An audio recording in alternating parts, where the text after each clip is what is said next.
Good morning, students.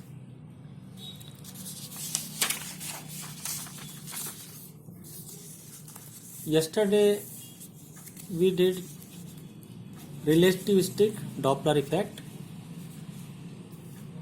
आपेक्ष किए Doppler प्रभाव, और हमने उसकी समीकरण जो है वो डिराइव की थी, and that was f is equal to f dash upon gamma 1 minus beta cos theta. f dash क्या है? f डैश है s डैश तंत्र में तरंग की प्रेक्षित आवृत्ति, और ये वास्तविक आवृत्ति है क्योंकि s डैश फ्रेम में ही जो स्रोत है जो तरंग उत्पन्न कर रहा है वो रखा हुआ है, तो उन दोनों में कोई सापेक्ष वेग नहीं है। f क्या है? ये s तंत्र में के ऑब्जर्वर द्वारा, प्रेक्षक द्वारा प्रेक्षित आवृत्ति है, और ये कैसी है? आभासी आवृत्ति है, क्योंकि प्रेक्षक में और तरंग के स्रोत में, सोर्स में सापेक्ष वेग है, क्योंकि s डैश जो है वो s तंत्र के सापेक्ष प्लस x दिशा में v वेग से, एक नियत वेग v से गतिशील है। तो ये वास्तविक आवृत्ति और ये आभासी आवृत्ति।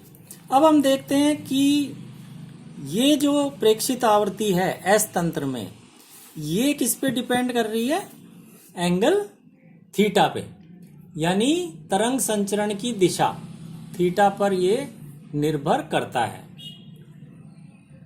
और इस पर निर्भर करते हुए दो तरह के डॉपलर प्रभाव हो सकते हैं थीटा के मान पे, depending on the value of theta. One is longitudinal Doppler effect या अनुदैर्ध्य डॉपलर प्रभाव।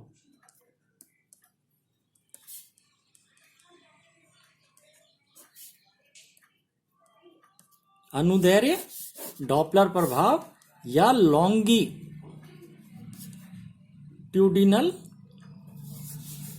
Doppler effect.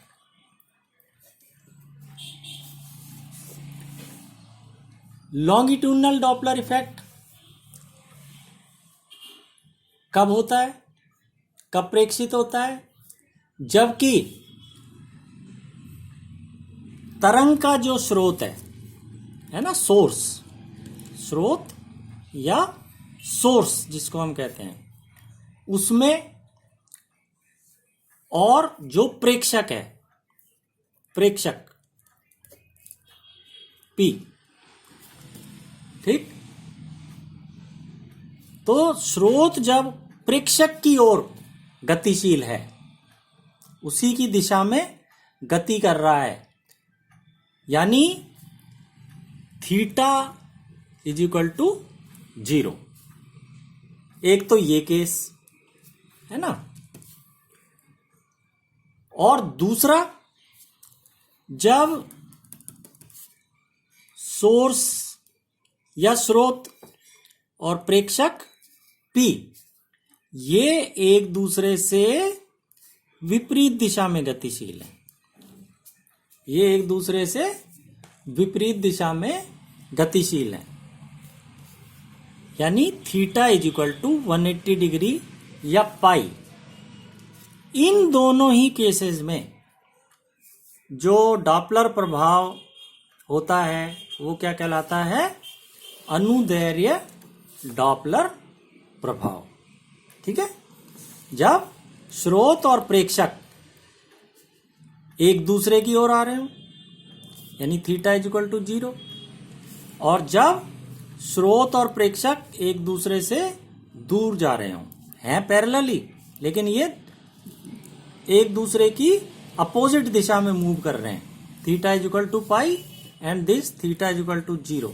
ये इन दोनों ही स्थितियों में कौन सा प्रभाव प्रेक्षित होता है लॉन्गिट्यूडनल डॉपलर इफेक्ट, ठीक है।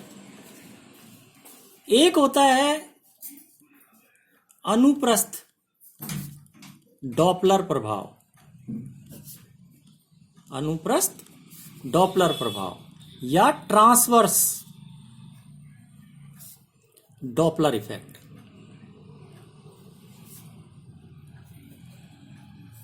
ट्रांसवर्स डॉपलर इफेक्ट ये कब प्रेषित होता है? जब ये स्रोत है ना, ये इसके मूवमेंट की दिशा है और ये प्रेक्षक है, ठीक है। तो ये तरंग की गति क्या है?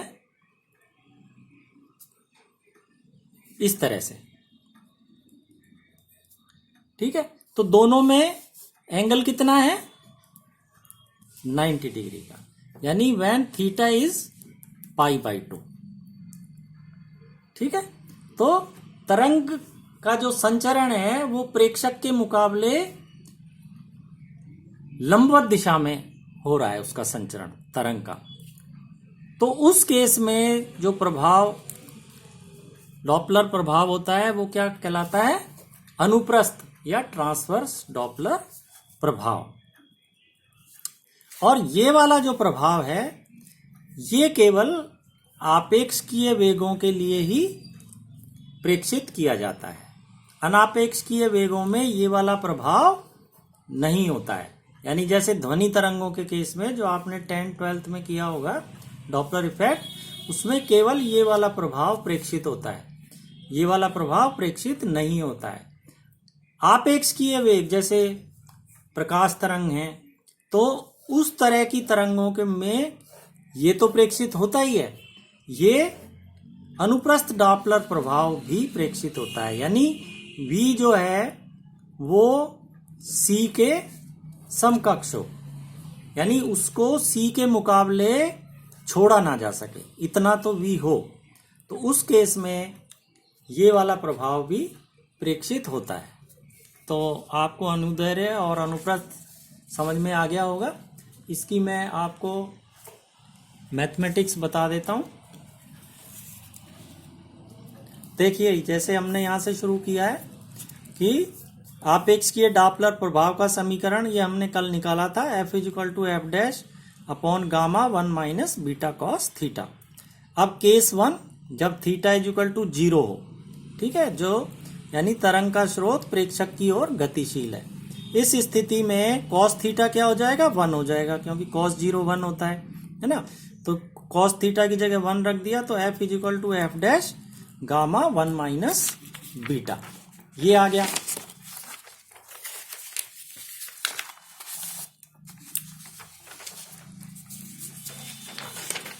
अब इसके आगे देखो F' है ना, और नीचे क्या था? गामा था। गामा क्या होता है? 1/√1 - v²/c²। तो ये ऊपर चला गया, √1 - v²/c², और नीचे था 1 - बीटा, यानी 1 - v/c। बीटा होता है v/c। This = F'।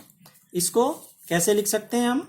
√1 - v/c, √1 + v/c, और नीचे 1 - v/c, यानी √1 - v/c और √1 - v/c 2 बार, है ना। इसको इस तरह लिख सकते हैं। तो 1 - v/c एक अंडर रूट नीचे से कट जाएगा, नीचे ये एक अंडर रूट रह जाएगा। तो F = F' अंडर रूट, ये वाला जो रह गया 1 + v/c, और नीचे रह गया √1 - v/c, एक तो इससे कैंसिल हो गया। तो हमारे पास ये सूत्र आ गया, ठीक है। अब अगर हम स्पेशल केस लें, यानी जब वेग अनापेक्षकीय हैं, यानी v is far less than c, इस केस में v/c will be very much less than 1, जैसे ध्वनि तरंगों के लिए, है ना। उस केस में हम इसको फर्दर सॉल्व कर सकते हैं। देखो F = F', ये वन प्लस वी बाई सी जो है अंडर रूट का इसको नीचे ले लिया, तो one plus we by C raise to the power minus half, और ये तो नीचे है ही है, under root one minus we by C raise to the power half, है ना। इसको हमने खोल लिया, है ना। इसको जब हमने खोला तो ये वन और ये देखो माइनस आ जाएगा, v अपॉन ये टू है तो टू सी, आगे की टर्म्स में क्योंकि v स्क्वायर सी स्क्वायर ये आएंगे जो कि नगण्य होंगे इस स्थिति में, उनको हम छोड़ देंगे। इसी तरह से इसका आ जाएगा one minus v upon two c, इनको जब हम मल्टीप्लाई करेंगे तो वन से क्या आ जाएगा वन, और फिर वन से इसको करेंगे माइनस वी बाई सी, फिर माइनस वी बाई सी से वन को करेंगे तो एक और minus we by c, v by two c, और v by two c v by two c क्या हो जाएंगे वी बाई सी ऐड होके, है ना। और इसको इससे करेंगे तो वही V square upon C square आएगा, तो उसको फिर छोड़ देंगे। कुल मिला के एफ बराबर नियरली इक्वल टू आ जाएगा f dash upon one minus we by c. तो ये जो रिलेशन आई है ये वही रिलेशन है जो ध्वनि तरंगों के लिए देखी गई थी, अनापेक्षकीय वेगों के लिए प्राप्त की गई थी। तो अनापेक्षकीय वेगों के लिए आपेक्षकीय वेगों वाला जो ये सूत्र है एफ और एफ डैश में जो रिलेशन है वो किसमें बदल जाता है, अनापेक्षकीय वेगों के लिए जो सूत्र था जो हमने पहले छोटी क्लासों में निकाला था उसी में परिवर्तित हो जाता है। अब केस सेकंड लें, जब थीटा इज इक्वल टू पाई हो, जब तरंग का स्रोत तथा प्रेक्षक एक दूसरे से विपरीत दिशा में गतिशील हैं। अब कॉस पाई क्या होता है -1 होता है ना। इसका मतलब ये यहाँ पर जो कॉस थीटा है इसकी जगह -1 आएगा तो माइनस प्लस, तो ये नीचे 1 प्लस बीटा हो जाएगा जो पहले 1 माइनस बीटा था। तो F is equal to F dash upon gamma 1 plus beta.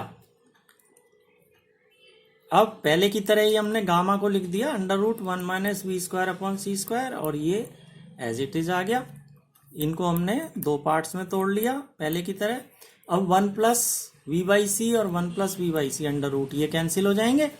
अब अंडर रूट ये आ गया 1 minus we by c upon 1 plus we by c. तो ये सूत्र आ गया, ये अनुदैर्ध्य डॉपलर प्रभाव के लिए जब थीटा इज इक्वल टू पाई हो, तो एफ और एफ डैश में ये रिलेशन आती है। अब पहले की तरह ही अनापेक्षकीय वेगों के लिए, यानी जब v far less than c हो, उस केस में हम पहले की तरह इसको एक्सपेंड करेंगे, और एक्सपेंड करके हमारे पास क्या रिलेशन आ जाती है, f is nearly equal to F dash upon 1 plus we by c. ये हमारे पास रिलेशन आ जाती है।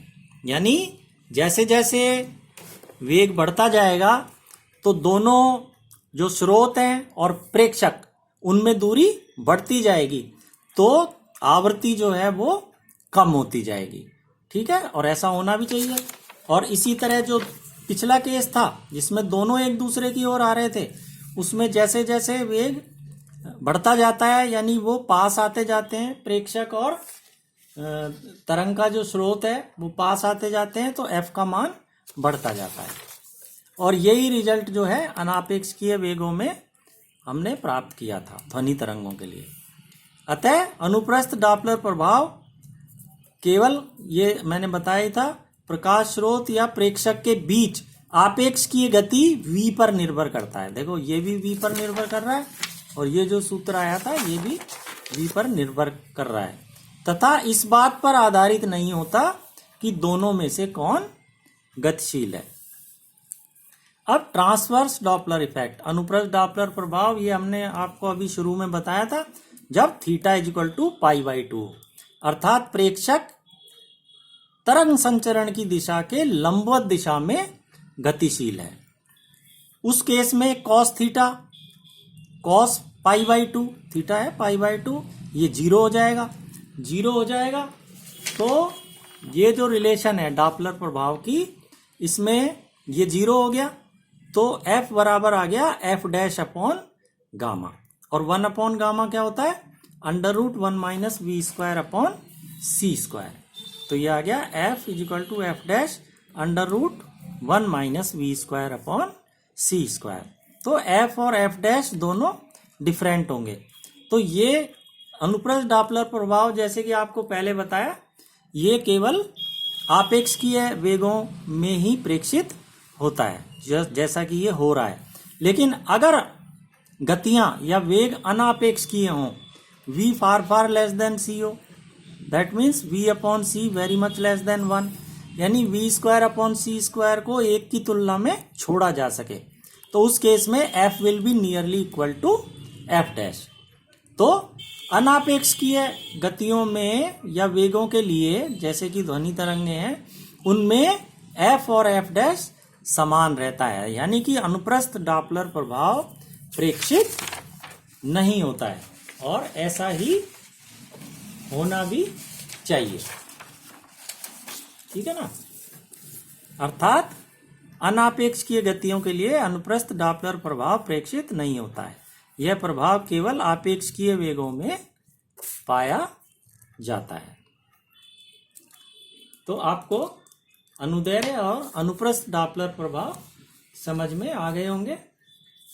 Have a nice day students.